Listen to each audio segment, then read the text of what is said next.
Thank you, Pat. Good morning, Berlin, and thank you, LeadDev, for having me here. You guys are amazing. I'm impressed by all the preparation and how pampered I feel being here. Thank you for that. Okay, let's get started. Sangeeta, Handa, I'm already introduced. I'm not going to introduce myself again.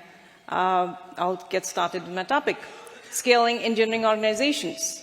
So the way I think of scaling an engineering organization, I consider it a two-part process. You scale the engineering and you scale the organization. And you do that together to create and fuel this business growth that takes the business forward. I'm having a problem with the clicker. Sorry. Hold on, please, excuse me. Oh. It's not, yeah, it's changing here. First things first, the topic I'm trying to cover today is a very, very large topic. I'm going to try to cover what I know. It's my story. It's my perspective. And this is what I have learned. There may not be one blueprint, and it's always situational. Your story may be different. You may find something that you resonate with what I share, or you may actually find something challenging. But in any case, I'm hoping I spur a thought.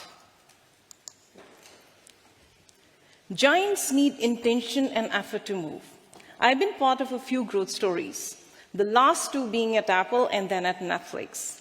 And I have scaled my own teams in all of these organizations. And both these companies, when I was there, they became 2x, 3x, and I was part of seeing that growth over there. And the best part is that even though these companies are big, they're still very relevant and still thriving. Because these companies, they do not leave anything on chance. They do not wait for miracles to happen. They plan, they have an effort, and they have an intent, and that's how they move. The problem with miracles is, first, they don't happen often. Second, you really can't rely on them. So you better do your effort and you do your intent. And that's how the giants, or the giant of yourself moves.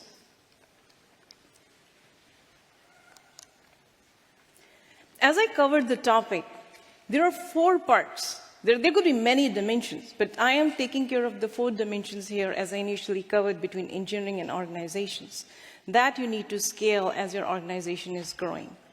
First is your humans. How do you make them more effective as you're scaling up? Your data. Data is almost like an oil now. That's what they say. It's as important.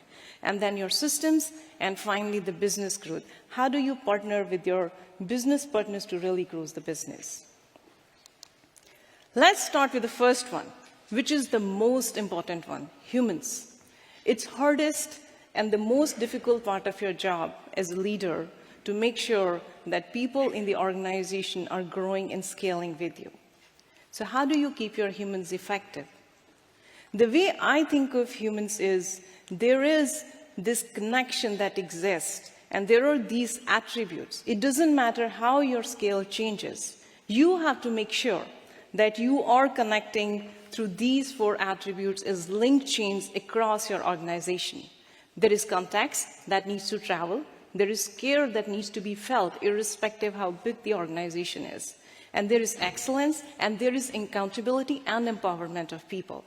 Even if you are big, you're still able to find people who you should be holding accountable. And there are 2 things that I have learned that has at least worked for me. And I have seen these things work not just in my own organizations. I have led a lot of global launches and bigger cross-functional teams, and I see these people. The first set I call is my energy ambassadors. And these people exist in every organization. These are the people who are just so vibrant with energy. They care. They want to have excellence, and they will tell you when it's not there, and then they push everyone else around them, and they create this sum of energy that basically moves everything forward. And these people are the link chains or the connections. You need to find them. You need to make sure that they are connecting with other folks and creating this tremendous energy that lifts everything upwards. And then the second thing here that I want to share is what I call the power of skips. And why I call it a power of skips is that as organizations grow, one of the problem is communication becomes a problem. And skips are really powerful in that one-on-one setting. It's important that the leaders are able to go one level below their directs to the skip level and really understand what they want to do. Is that flowing down? Do people really understand what they are trying to achieve? And similarly, the people should have an access at least one level up to their skips to make sure that their concerns, their well-being is being held there. So as you kind of start creating this link chain of connections, that's how you have the whole organization connected together. The further part as organizations start to grow is the culture and hiring. And you need to scale fast. At the same time, at least in my experience, I have seen these two things come in tension to each other. Because as you are hiring a lot, what also ends up happening is your culture, the culture that brought you there, is no more there. Because every new person that you add is changing the culture of your company. Then how do you keep the culture you had and also scale up your hiring? And that's the challenge. And the question that you need to really ask is that all right? Do I really need to hold on to the culture I had till this point? But then you need to take an intent and then develop your culture where you want to be. And also, as you're hiring not for what you need now. You want to hire for what you need in 2 years. And you also want to understand what is the culture, where you are going with your culture at that scale, and what you need in 2 years. And make sure, and when you have to hire a lot, one of the challenges I have seen it is, some people say, okay, put the culture aside, I need these technical skills, let me just get this person, and they will learn my culture. I haven't seen that happen, not that well. So make sure you're really careful when you're hiring for technical skills. You're also okay not to hold on to your culture, but to evolve it. And the second aspect I call it is internal hiring. What I call internal hiring here is see your own people who are already part of your culture. Don't train them for the jobs they're doing right now. Train them for the jobs they should be doing 2 years from now. And then you bring people from outside, you have your own people growing, and then you create this blend and a balanced culture with the hiring that you need. The other aspects that you really have to grow and in a growing organization is the communication. Communication itself is hard. It's very tricky to communicate what you're really trying to say. And when you are trying to say, you do not know that's what the other person is understanding. And then when you start scaling, either there is too much of communication and a lot of it doesn't make sense, or there is too little, because you cannot fit in a room anymore. And the communication really needs to travel up, down, sideways to your partners everywhere. And a lot of the times when the communication is traveling, what you start missing is the dissent. There is no dissent.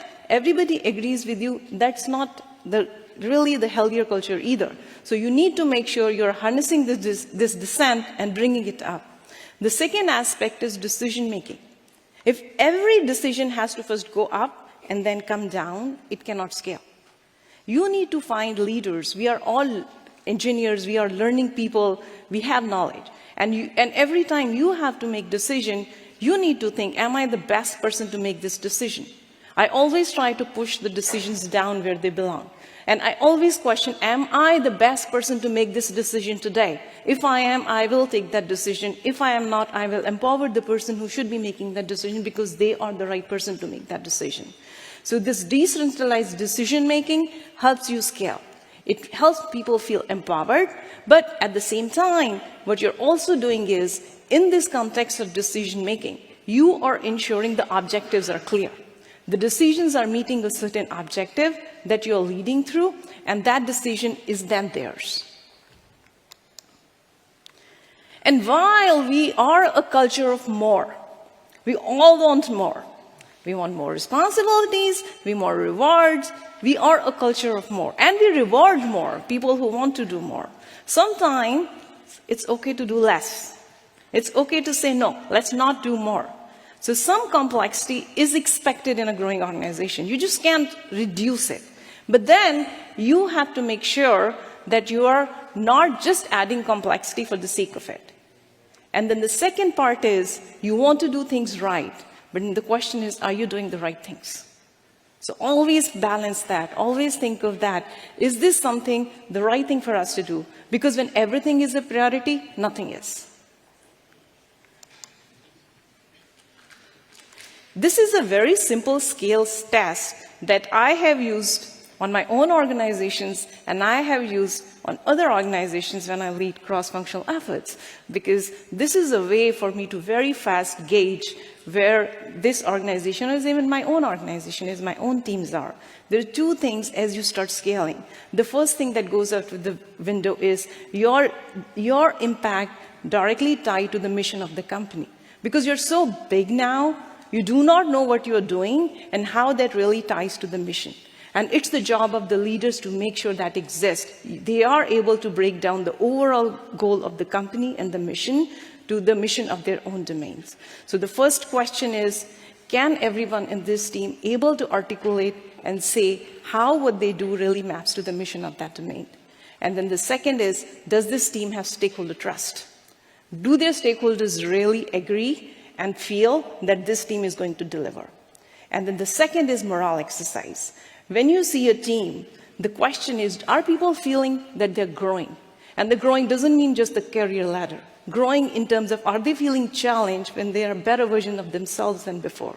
Does that morale exist? And the second is, do the teams have cohesion? Is everybody trying to achieve the same thing together and they feel like a team, or they are just people sitting together and not really feeling like a team? So look for cohesion in the team, look for mission mapping, and look for morale existence. And that will quickly tell you, irrespective of the scale, are you really scaling well? So we move on from the most important dimension to the next most important dimension, data. Data is the next thing that you really, really, really need to manage well. The problem with data is it has a lot of opportunity. And your value prop is not that you have data. The question is, do you have wisdom out of that data? And that is the most important part. So the first objective I would share is, when you look at data, is that how are you going to make data productive? What ends up happening is, you have a lot of data. And then, at least for us, we have a lot of smart product owners. And they want to test everything. And if you let them, they will be testing everything for next 2 years.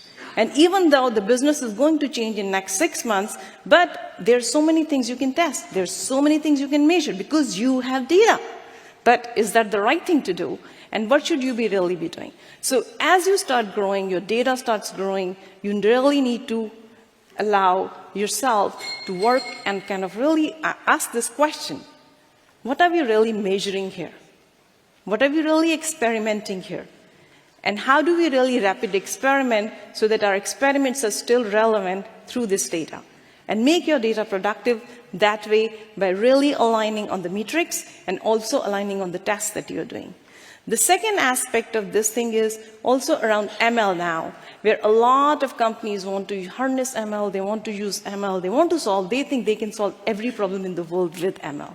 And maybe it's possible, but sometimes you need a hammer and sometimes you need a bulldozer.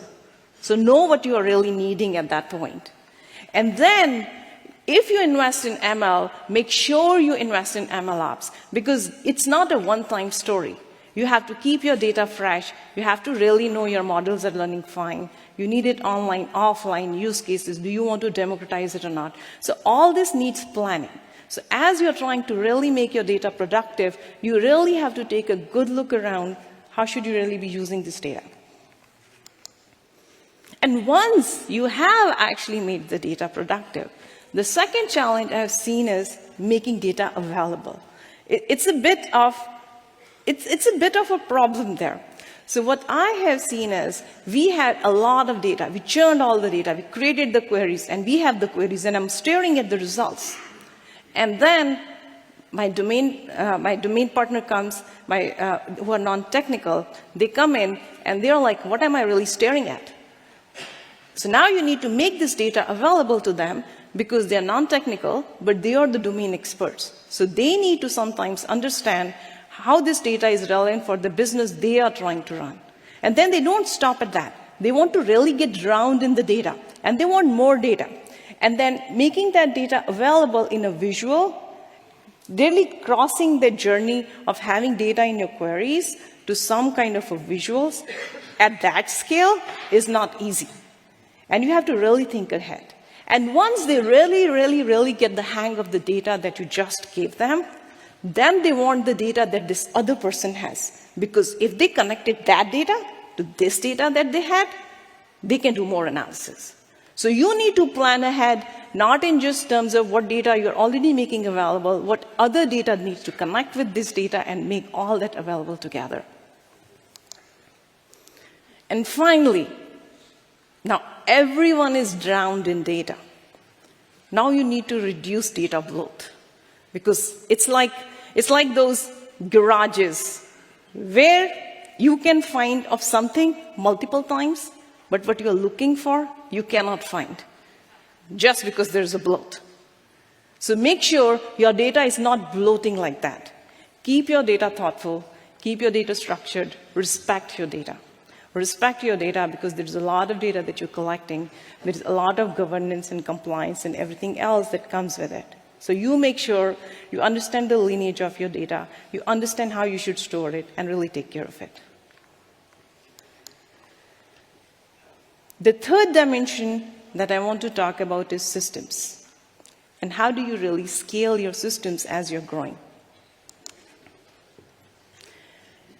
System scaling, at least in my head, means these three things: scaling compute, architecture, and reusability. There could be more, but these are the three I feel are the most fascinating and challenging. Because these three, even when you have built them, they need constant attention. You carry a baggage always. You build this beautiful architecture that could stand the test of time, and then what happens? Every engineer is just pushing it. They're making the changes, and everything happens, and before you realize, it's not the architecture that you really wanted. Same is with your platforms, and you have to evolve your platform. Now you have a lot of people using the current version of your platform, and now you want to upgrade. How do you really move all these people who are already using everything you have to really move to something else when you need to move at like such a speed? So when you do these things, you need to not just do what you're doing right now. You need to actually plan ahead. Where are you headed? At what point you will go and really revisit and do things differently? So you need to not just do the scaling that you're doing right now, you also need to do restructuring in future and plan for that. And as your systems are growing and they have latencies, and coping with load and latencies is one of the other challenges I've seen. There was a system we had, and I will not name where I had it, but there was a system we had. And that system, we were trying to reconcile something. And we suddenly got a lot of data, and we thought we'll go get a coffee and come back and look at what happened. We went and got a coffee, nothing happened. Then we thought we'll eat dinner and then come back and check what happens. We went and eat dinner and nothing happened. And then next day, we got tired sitting there, and then we went and we left. And next day, we came back and everything had added out because it just couldn't deal with the load that we had. This is a true story. And that, at that point, it is like, okay, you have a problem. You had a system that worked beautifully, and now it doesn't. Because it's not going to scale anymore for you. So you have to really plan for your loads and your latencies. You have to really think, are you going to scale up or are you going to scale out? Do you need vertical sharding? Do you need horizontal sharding? If you scale out, is there a use case that can really take care of the consistencies problem that you might have because you really need very consistent data? So how are you going to do all that? Asynchronous versus synchronous. That's another one that you really take care. We had certain applications where when a user started, there's something on the website, and it'll go and do 1,000 steps underneath, and we could do that at that scale. And suddenly, everything became slow. At that time, we had to really decide what really needs to be part of that user's journey and what we can do later on and really do more asynchronous. So planning all that to make sure that you're able to take care of your latencies was another thing. And finally, the fault tolerance. Load brings up faults that you didn't know existed in the form of race conditions in distributed architectures. And one of the scale tests that we do today, we try to do a lot of scale testing, and I'm sure some of you are aware of Netflix. Netflix does a lot of its own chaos engineering and chaos testing and resilience testing in production just to see whether it can scale or not. And one of the tests my team does is something we call renewal testing. On every February 28th, we basically renew everybody who has a subscription with us from 28, 29, 30, and 31 because of the billing date. So we already have almost 3.5 and 4 times volume. And that's our acid test if we are ready for next few months or not. So you really need to make sure that you are testing your systems. If you don't have the privilege we have in this system, then you need to plan for that. And the other aspect that you really need to scale with your systems is also increasing your engineering productivity. One of the challenges I have seen that is you're moving really fast and you want to do a lot, and before you realize your stellar talent that you hired, all they are doing is manual jobs. That's not what you hired them for. You hired them to automate stuff. And that's not the best use case of their talent. So make sure that you are providing where you don't need a human, don't use a human, automate it, and they will thank you for that. Continuous delivery is a great example. When I joined Netflix, my engineers were very proud, and they showed me this whole continuous delivery process. And there was no process. It was a click of a button. And we have tools that automatically deploys for you. And they were very proud of that. And I'm thinking, yeah, I love it. But man, do you realize you're loving a process here? And engineers hate process. But that's the way to automate a process. So automate the process where they should not be spending human capital to do that work. And they are doing bigger and better things. And finally, the most important part is reducing production fragility. What I mean by that is, if your production is not stable, it is a great morale killer for your team. They're no more proud of the work they do. And your company cannot really predict whether the fragility is even worth building on top of it or not. Because if your current product experience is not stable, it's hard to build on top of it. And then the problems that end up with that is you're just solving the fires all the time. I have led many cross-functional efforts, and in all those efforts, the teams that I've seen the most happy, proud, and fastest are the teams that are always able to keep their production fragility at bay. And that is a very, very important factor when a team will not really become the slowest cog in your project. The final dimension, which is the business growth. Business growth is where it all comes together, people, systems, data, because you're using all that to scale up and grow the business. This is a Gartner chart, and there are many such charts exist. And all I'm trying to tell you here is that there is a technology hype out there. And if you want to grow the business, everybody understands the technologies can solve the problems for you, and possibly all the technologies can solve all the problems for you, but maybe you do not have all the problems in your business. So make sure that you are using the right technology and making sure using the right technology for the right use case that you need. And then making sure also that you're using it the right way.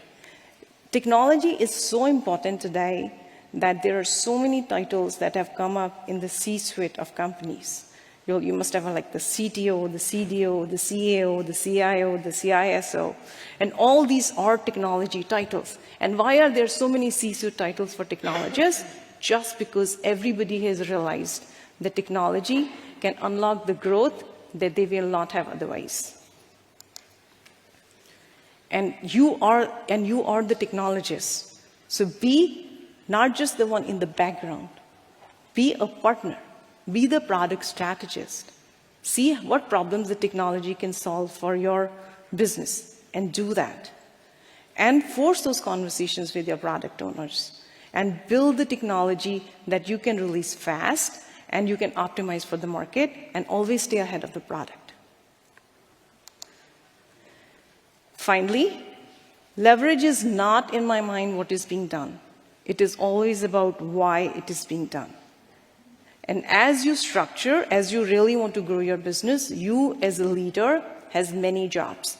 You are taking care of all the infrastructure you have. You're taking care of all the data you have. You also need to create the organization, and you need to change the organization if needed. Sometimes you need a functional organization, you need a matrix organization, or you need a regional organization just to make sure the business is scaling. And then you leverage what you have, but first you know why.